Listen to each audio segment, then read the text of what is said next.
My favorite scene in Mad Men has Don Draper do a pitch for Kodak for their slide projector that means so much more than just an advertising pitch. Nostalgia. It's delicate, but potent. Nostalgia literally means the pain from an old wound. It's a twinge in your heart, far more powerful than memory alone.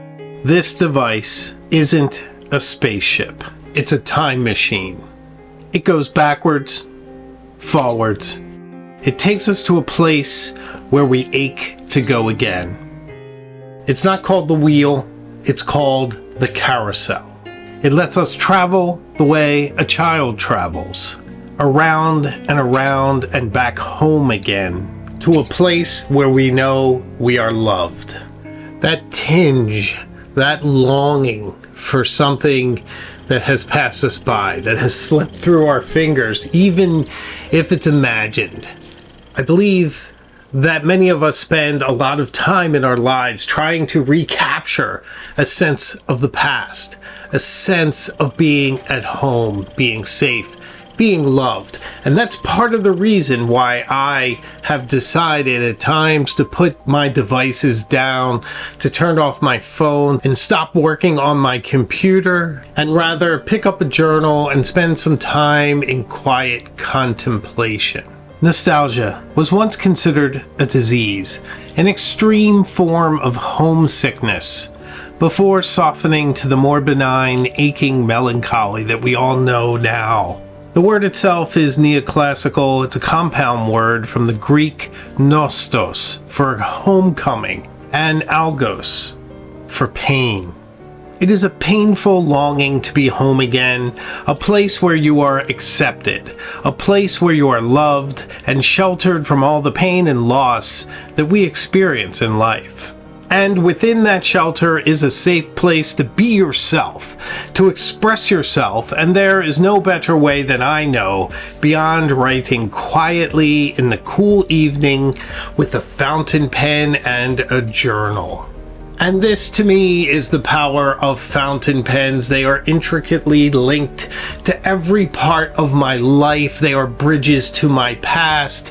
They are the roadway to my future. They are imbued with all the warmth and power and comfort and love of home.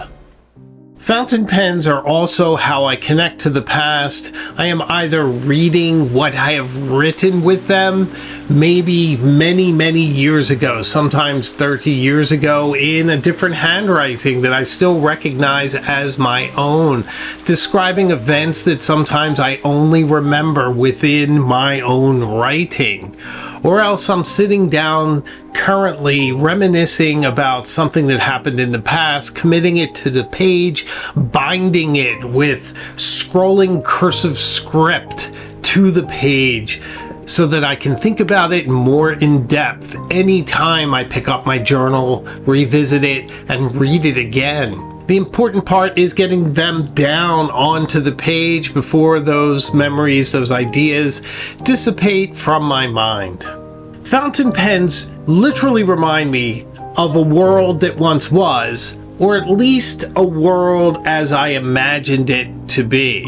This is a slower, more intentional world, a world where you could gather your thoughts.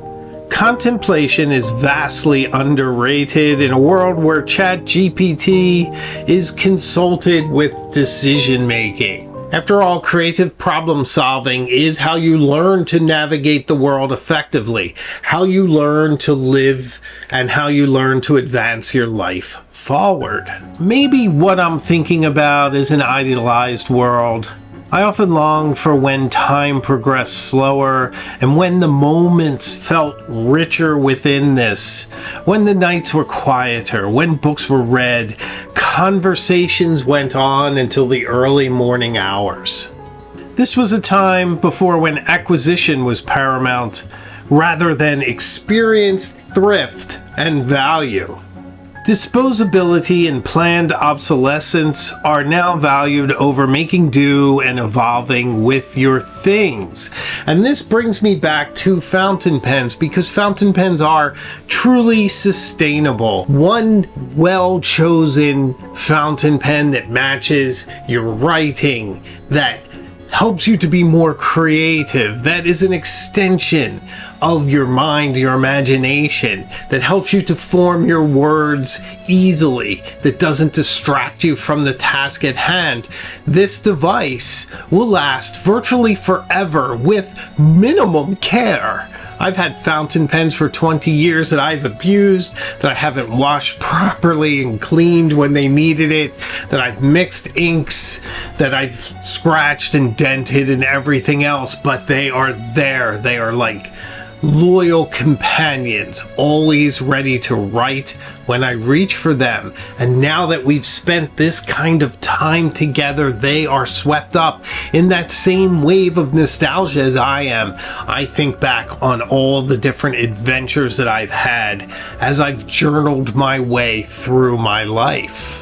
And then if you choose a vintage fountain pen for yourself, there are several that are fantastic. A Parker 51 springs to mind. A well-chosen one will write amazingly for you, and it already has a rich and interesting history behind it. Who knows what that pen has signed, what it has accomplished, whose name it has scrawled across the void of time.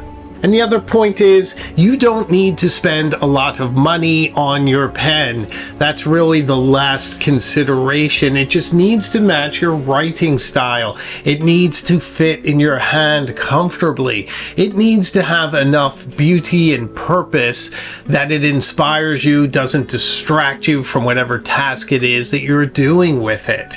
Price is the last thing. I never rank the beauty, the importance of a fountain pen by how much it costs.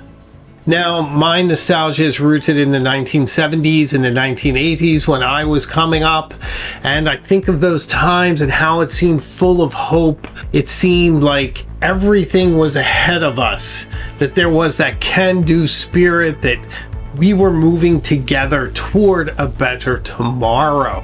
And it seems like it was just before this wave of materialism took over, where choices flooded the market, where value declined, where products themselves were no longer hearty, they no longer lasted. Now, you may be watching this and saying, well, you could write with any pen, and I suppose that's true. But the truth of the matter is that many ballpoints, once you set them down for a while, you pick them up, they don't necessarily write right away. Sometimes they dry up or don't write at all. They don't seem particularly reliable. Roller balls are similar. Sometimes they write well, sometimes they skip, and they have a lot of false starts. Whereas a well-maintained fountain pen will always be there for you. And beside that, fountain pens feed my soul. Fountain pens drive me forward. The speed of writing, the slide of ink, the beautiful nib, forming words on the page keeps me engaged with my writing. I love seeing the ink as it's drying as I write. I love to see line variation. I love being able to choose whichever color I want to express myself that day. I like the variety that fountain pens and inks afford us. And sure, maybe roller balls are easy, but you know what? Easier does not affirm my humanity. Easier doesn't put me in the contemplation of a moment. That moment when you're filling a pen, you're thinking about what you're doing. It's a pause. It's a moment of calm before you engage in a creative act. I also think of myself as someone who probably needs a little bit more work.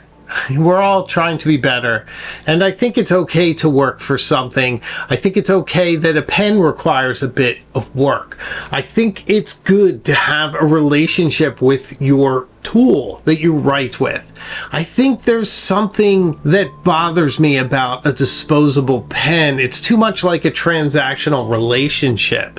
There's something sad about it. There's sort of a loss of potential there. How much could we have done together? And rather than that, it's tossed, not valued at all. There are few things as valueless as a disposable item. Plus, fountain pens truly take a place in my life. I feel like it's an exclamation point. It's a statement of rebellion against a fast-moving world. It's a way of saying I want things to be a bit slower. I want to be able to think about things before moving forward. I want to bring contemplation back. I want to bring pauses back. I want to bring longer videos back. I have an attention span that is rich and curious and interested in things that engage me and that help me on my path to become a better, more connected, more grounded, more interesting person. Plus, I want to push back against a world that seems to be much more reductive in knowledge, where memes are what's digested, where truth is transmitted through belief and not fact. I'll adjust my beliefs according to where the evidence takes me. I don't look for opinions that I take as fact to support my beliefs.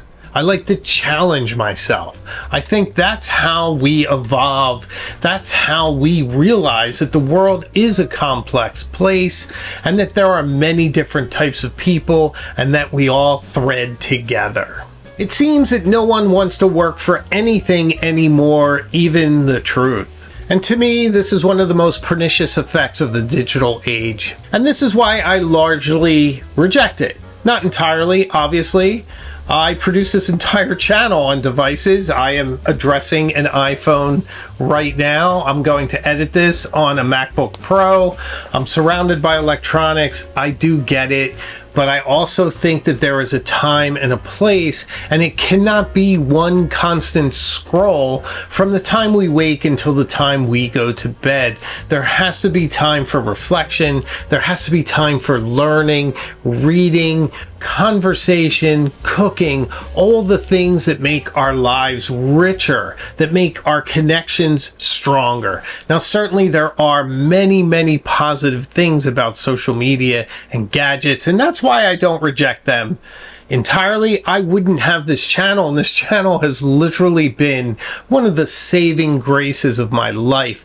It's been a flotation device for me where I can float above the storm that has rocked me in many different directions, and it's really through the friendship and the comments and all my interaction with you.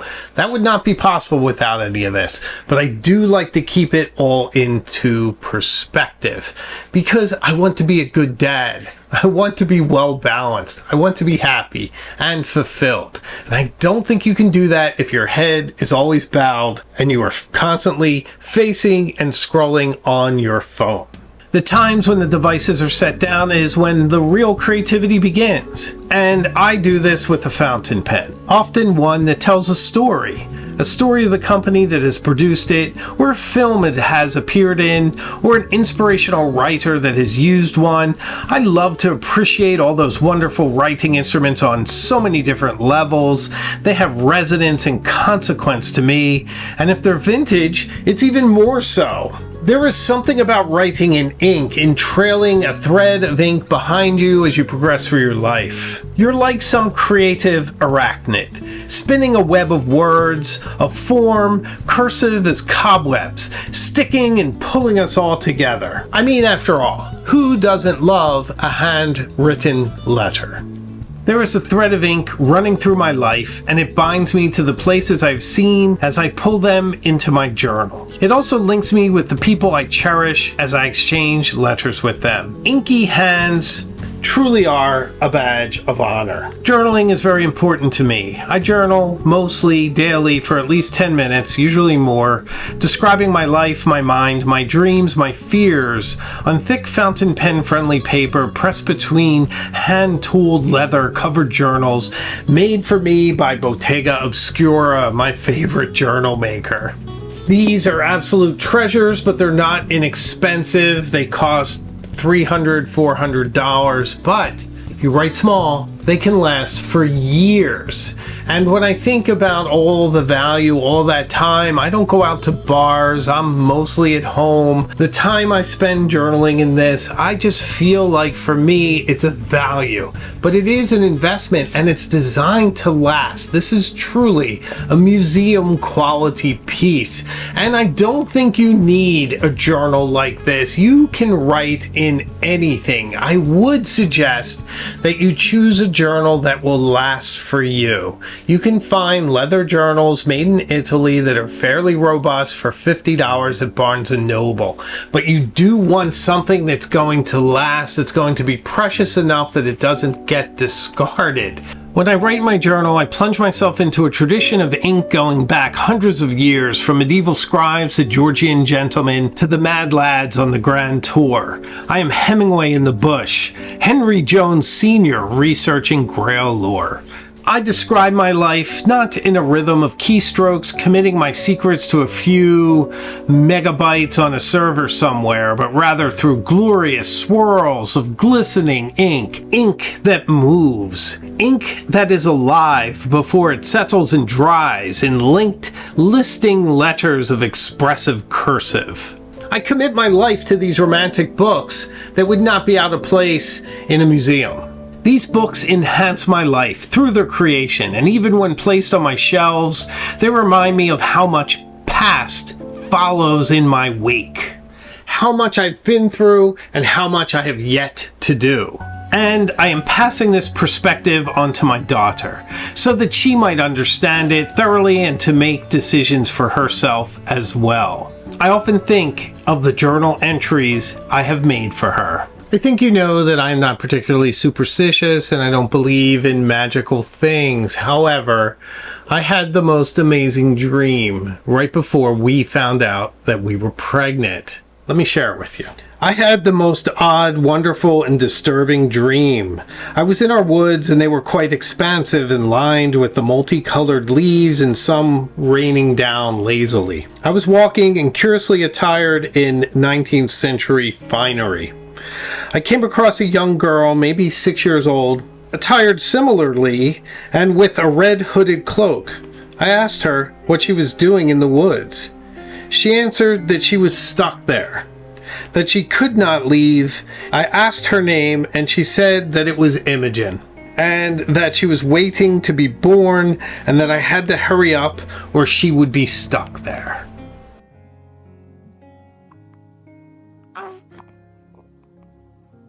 And this is why you may have heard me say that Imogen named herself. Now, let's read a little bit from when Imogen was born. Curiously enough, written in Mont Blanc Bordeaux ink. Oh, if only I still had it. It's February 19th and so much has happened. Obviously, on the 15th at 12:29 p.m., our daughter, Imogen Astrid Steiner, was born, thankfully without issue. I cut the umbilical and took her into the nursery with Helen's parents on the other side of the glass. By then, the great reality that this beautiful baby was a result of my wife's effort was very affecting. Now I just love her so much. She is so sweet and so tiny. There is this odd distortion of time as our little family came together. These are my observations written in my handwriting, and in there is a little bit of my character imbued in the penmanship. I'd like to think so. I believe there's a subtext of ink in the form of writing conveying a state of mind. And it's funny reading those journal entries. They're never quite as poetic as you think or would want them to be. They're as messy as life themselves. But within it, you can remember yourself writing about that moment. It brings back the moment and the act of writing in fairly equal measure, and it brings back the emotions that you attach to it. It's hard not to feel nostalgic for those moments that are just lost, and it's one of those things as a parent that no one prepares you for. Maybe it's the romantic in me that thinks of what's lost but also thinks ahead to the amazing, beautiful things that she has yet to even reach.